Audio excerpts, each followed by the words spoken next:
Namaskar and welcome to Indian Diplomacy, show on India's national broadcaster, Doordarshan, about Indian foreign policy, India's international relations, and key developments in different regions of the world that have a bearing on India's rise. Viewers, in this episode, we are going east towards a brewing conflict between two traditional rivals in the eastern end of the Indo-Pacific, China and Japan. Comments by the Japanese Prime Minister Sanae Takaichi have led to a huge maelstrom, with the Chinese trying to hit back in different dimensions and escalating the conflict. And the United States has been drawn in, and India also cannot be sitting on the sidelines, because this impacts the security of Asia and the balance of power in the whole region. So we are going to be talking about the China-Japan conflict over Taiwan and its wider ramifications. And to discuss this, I have with me two outstanding young professionals who are closely following this issue. Let me introduce you to them. Simran Walia is a research analyst at the Manohar Parrikar Institute for Defence Studies and Analyses, an important national think tank. Simran, welcome to Indian Diplomacy. Thank you. Thank you so much, sir, for having me here. And I have with me Jyotsna Mehra, who is an international affairs professional and founder of Closed Door Policy Consulting and is a Indo-Pacific watcher. Jyotsna, welcome to Indian Diplomacy. Thank you, sir. Looking forward. Thank you. Let me start with you, Simran. So the Prime Minister of Japan says something about, a survival threatening situation involving the independence and security of Taiwan. And immediately the Chinese, join this with howls of protests and so much more. But let's start with the Japanese interests first, which you closely track. Lately, their leaders have been involved in saying things more openly about the need to defend Taiwan, which is under threat from Chinese, plans to take over or reunify, as the Chinese call it. So let's start with why this is a survival threatening situation in the first place. And the Japanese say that we are facing the most complex and dangerous security environment since World War II. And Prime Minister Sanae Takaichi has maybe made it more open, but it has been there, right, for a long time. Japanese strategy involves the defense of Taiwan. And so let's talk about why Taiwan is so critical for Japanese security and even for their very existence. Thank you, Professor Chaulia, for your question. So as we all are aware, Japanese Prime Minister Sanae Takaichi recently took office. And so this specific statement of her, remarks of her on China and Taiwan, that if China invades Taiwan, it would also, Japan would also possibly retaliate militarily. So this specific survival threatening situation that PM Takaichi talked about actually refers to Japan's 2015 security law, which is basically the reinterpretation of Article 9 of the Constitution of Japan, which allows Japan's self-defense forces to engage in collective self-defense. So this is actually what, according to PM Takaichi, she was referring to, and which in return urged Beijing. So basically, no previous post-World War II Japanese government, even that of the militarist Shinzo Abe, as we all are very much aware of, he never publicly, indicated that Tokyo would ever go to war with China. Specifically, of course, because of the Article 9 of the Constitution. And even when Beijing asked Japan and PM to retract his statement, Takaichi explicitly refused, saying that Japan's stance on Taiwan has remained consistent ever since, and that it was actually her responsibility to protect and maximize Japan's national security interests. So basically, importance of Taiwan for Japan, I would say that if we look at Taiwan geographically, Taiwan lies very close to Japan's southwestern islands, and the distance from Taiwan to some of these Japan's southwestern islands is such as the Yonaguni Island. It's around 110 kilometers only. So if we see that China is invading Taiwan in the near future, this would, of course, affect Japan's security as well, because of the distance and the proximity that we are witnessing. And because of this proximity, any large-scale military operation in Taiwan would affect Japanese airspace, maritime zones, and or even the Japanese territory per se. And in fact, the rift between China and Japan deepened further with Tokyo's plans to deploy missiles on the island close to Taiwan. So Japanese Defense Minister Shinjiro Koizumi recently visited this military base at the Yonaguni Island. And, he said that deployment can help lower the chance of an armed attack. So deterrence yes, measure. I think this reflects that how Japan is somewhat trying to prepare for the potential Chinese invasion of Taiwan. And strategically also, I would say that Taiwan functions as is part of the so-called first island chain.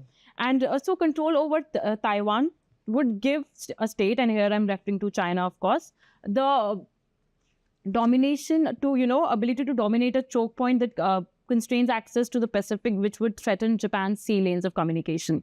And if we talk about economically about the Taiwan's importance to Japan, I would say that Japan has been heavily dependent on maritime trade and energy supplies, natural resources, and the flow of goods majorly pass to the sea lanes that are near or through the Taiwan Strait and the adjacent waters. So if those sea lanes are disrupted at any given point, this by a naval blockade or increased military patrolling, this would, of course, Japan's ability to import an essential resources and export manufacturers goods would be severely disrupted. And hence, if Taiwan were under hostile, Japan's economic lifelines would also be disrupted. Let's say potentially it's threatening domestic stability, industrial output.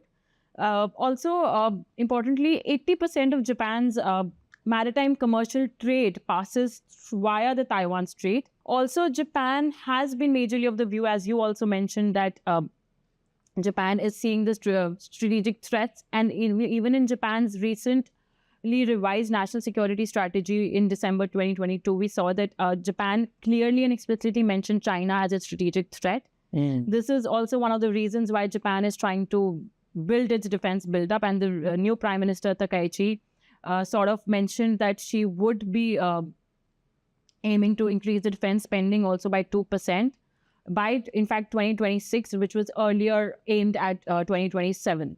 So this also sort of shows how Japan is trying to rebuild its defense build-up because of the emerging... The balance of power is shifting against Japan, and so they're concerned. Yes, absolutely. So these are all reasons, legitimate reasons, I think, for the Japanese to want to defend Taiwan. Let me bring in Jyotsna as well. Jyotsna, the Chinese reaction we have seen has been hysterical. They've just gone ballistic, and is in all directions. They have been attacking Prime Minister of Japan on social media with very, very undiplomatic language. They've been, they've complained to the United Nations saying that it's some kind of a, an intervention in their internal affairs and all that. And secondly, they're also, using other economic tools of coercion, like a tourist boycott of Chinese in Japan. Seafood from Japan has been halted imports into China.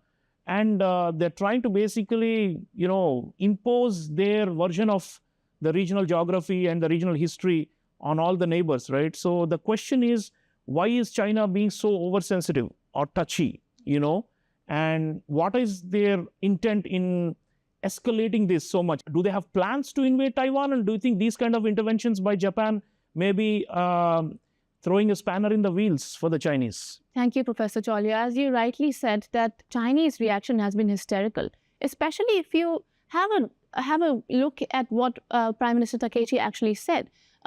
It might be different from what has been said before by Japanese prime ministers, but her remarks were framed very much in a self-defense lens. So it was more to do with how Japan would react if China were to invade Taiwan.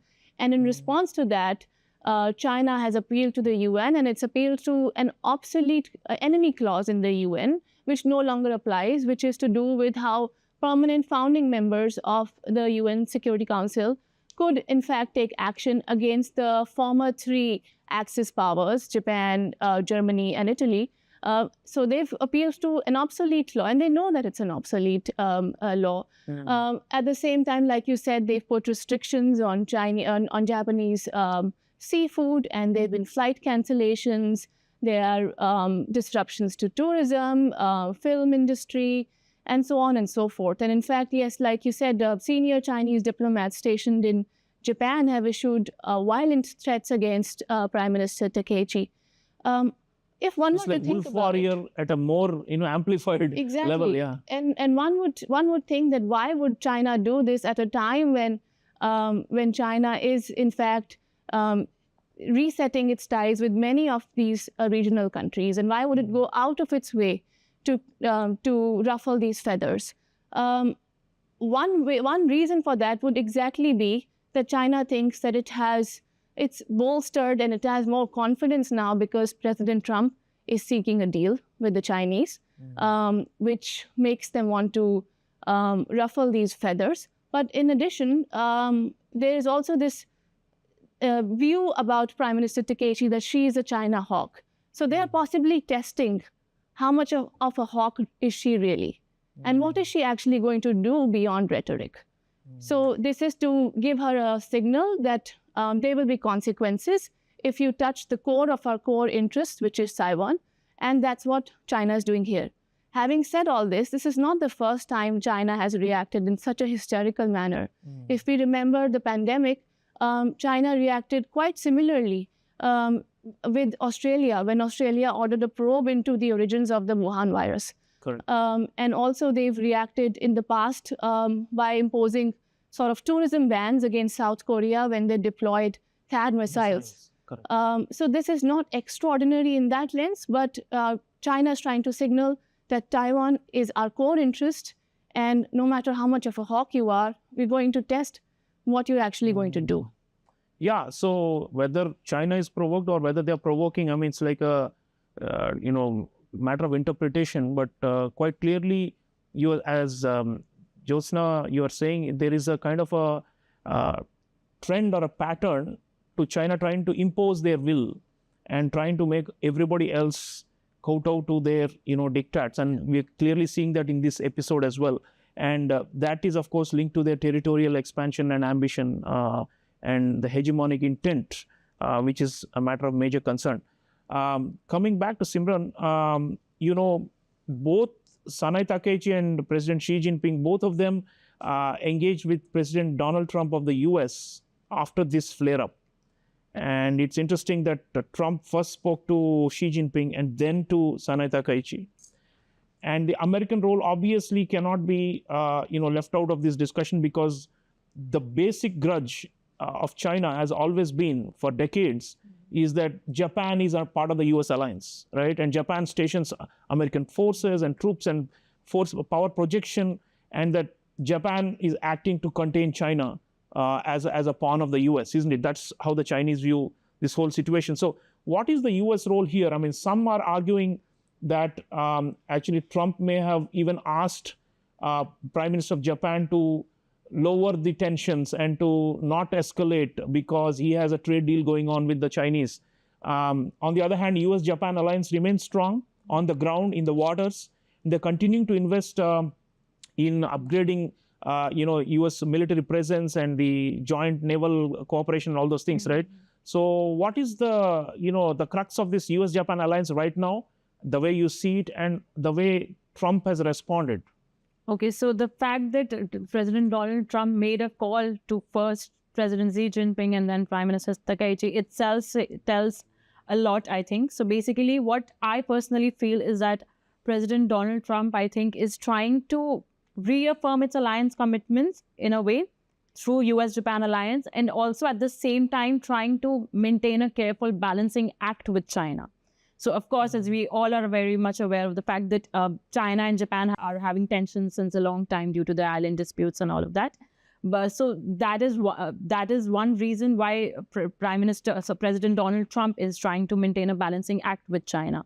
So even in the US Department of Defense issued a statement in which they called the US-Japan alliance a cornerstone of peace, security, and prosperity in the Indo-Pacific, reaffirming the commitment to Japan's defense in the face of what it termed provocative Chinese responses to the Japanese remarks. So I think the security treaty that we have, that is between US and Japan, covers the contested territories of the Senkaku Islands as well, even during this Taiwan Strait crisis, underscoring that it is the treaty's obligation to defend Japan, which remains intact under the current treaty terms. So and on Senkaku, in fact, the Chinese have been upping the ante, right? The intrusions and the provocations This have been is increasing. one of the ongoing disputes between Japan and China, which is not yet resolved, and I don't think it is going to resolve anytime soon. So also coming back to the security treaty. So the security treaty of mutual cooperation and security was signed in 1960, and the original one was in 1951. So in exercise of these rights and under this treaty, I think Japan desires as provisional arrangements for its defense that the United States of America should maintain armed forces of its own in and about Japan so as to deter armed attack upon Japan. So I think if we see diplomatically, the US has urged restraint. According to some reports, during a recent call between President Donald Trump and Prime Minister Takaichi, President Trump allegedly recommended Tokyo to avoid further escalation with Beijing. So here we can probably assume that, of course, since President Trump has a trade deal going on with China, so he would want to maintain a careful balancing act. Also, Washington, on the same time, Washington is publicly backing Japan's security and its right to defend itself. Yeah. Also because of the treaty that I mentioned, because they have this obligation going on since 1950s and 60s. So Washington is publicly backing Japan's security and its right to defend itself, but is also signaling a preference for de-escalation. A U.S. missile system was stationed in Japan during this entire tensions, which was the mid-range capability launched at the Iwakuni Prefecture of Japan, which was reportedly withdrawn.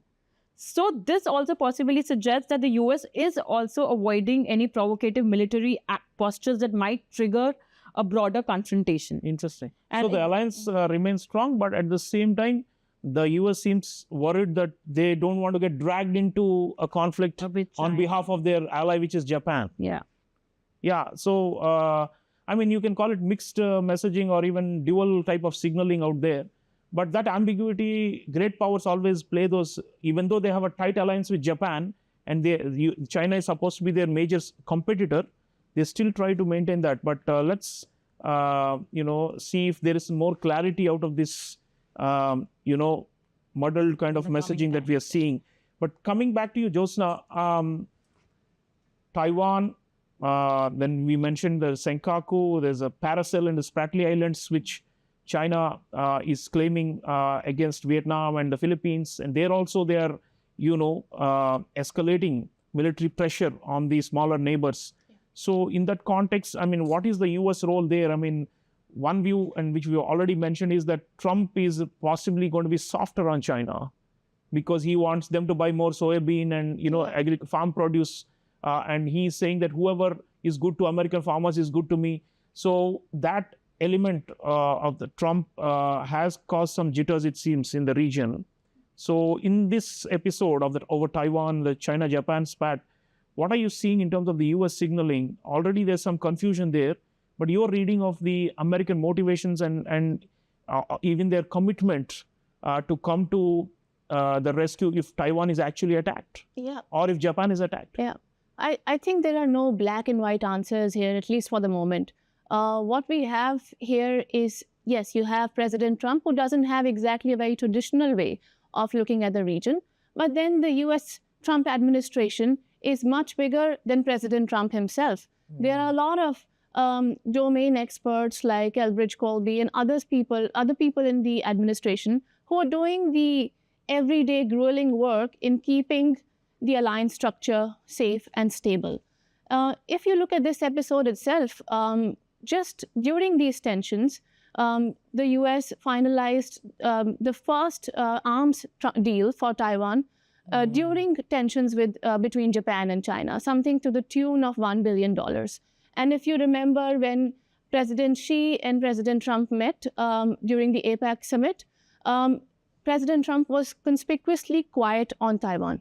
So there is no this and that here, and we're operating in a muddled environment. What I would really say is that US interests in the Indo-Pacific are not going to necessarily erode just over these 4 years. And they form the very crux of what every US government would want to do, which would be to preserve US dominance. And I think that is what we should be looking at, even from an Indian lens. If we look at the Wall Street Journal report, wherein it was said that President Trump called Prime Minister Takechi and asked her to tone down her rhetoric after a conversation with President Xi. Japan has actually denied that report. And a lot of people in India drew parallels between how President Trump was treating China, the aggressor here, and how President Trump sort of rewarded Pakistan after Operation Sindoor. That gives you a sense of how, in what kind of a complex space we're operating. Right. It's a complex place, viewers. Not so easy to dissect what each of the main players intends and what their real bottom lines are. But coming to India now, let me bring in our two guests, starting with you, Simran. We have a special strategic global partnership with Japan. And whatever happens there in the East China Sea or even the South China Sea, that region, Northeast Asia, Southeast Asia, does have an impact on our security as well, because if the Chinese are drawn in and are preoccupied there, it probably helps to ease some of the pressure on India and vice versa, right? So that has always been one of the cementing factors in the India-Japan friendship, a very special friendship. On the other hand, even though we are trying a rapprochement with China, it's, probably half-baked, and the provocations on the Chinese continue. We saw the episode about one of our citizens being harassed in Shanghai because she was from Arunachal Pradesh. The dam building that they're doing on the Brahmaputra is serious. And then, of course, the all-weather alliance or partnership they have with Pakistan through thick or thin, including during Operation Sindoor. So it's quite clear that, Chinese hostility or resistance to India's rise will remain. On the other hand, Japan wants India to rise. So clearly, there's no question of who we are aligned with. We are definitely aligned with Japan, right? So what more can Japan and India do in this kind of situation where the Chinese are, raising the tempo and are applying pressure on all their neighbors in some form or the other? Okay. So as you rightly mentioned, and Jyotsna also mentioned about how we are operating in this complex security environment.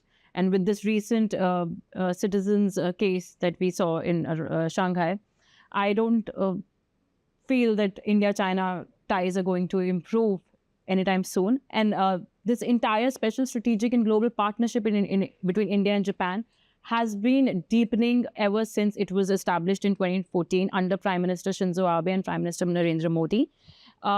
We have, India and Japan both have their common interest, first and foremost being China, countering China's expansionist behavior in the South China Sea, and protecting, of course, the entire Indo-Pacific region, including the Indian Ocean. So, although India and Japan have been engaging with each other on a regular basis through economic spheres, through defense exercises and all of that, I still feel there's a lot of room and potential for them to grow in the future so that they're able to, in some way or the other, counter Chinese capabilities in the behavior. So I think India and Japan can probably expand their tri-service exercises, like we've seen how India and Japan have been conducting the exercises with the army, their air self-defense forces, and then the seas, in the sea also. So I think they can expand this further by being regular in their joint exercises and conducting regular defense planning and dialogues. I think that would improve the defense cooperation between the two regions. Both countries also now have the ISR capabilities.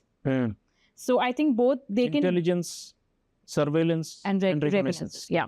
Both countries can also focus on coordinated monitoring of the PLA Navy, I think, through movements in that they can monitor PLA movements in the Indian Ocean and activity around Taiwan and the East China Sea.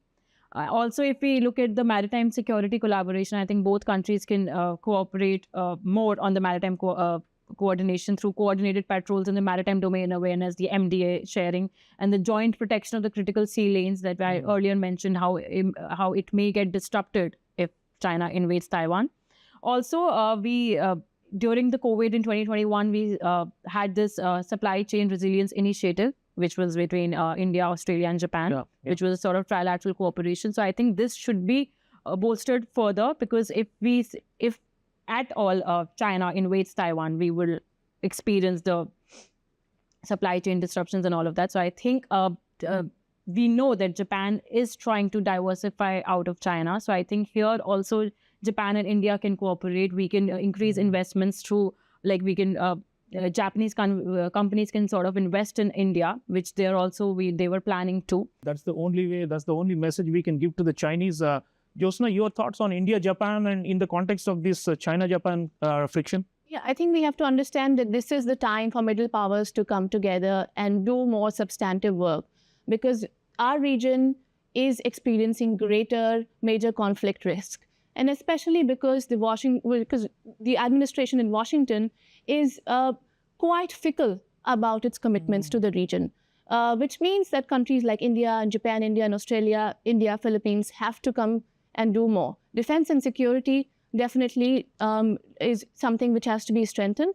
But interesting that we were talking about Arunachal. I think Arunachal and Northeast, there is room for greater Japanese capital and Japanese skills in investments in infrastructure, investments in the people there, more so because China is investing heavily in military logistics in their forward areas, and Myanmar and Bangladesh remain security concerns.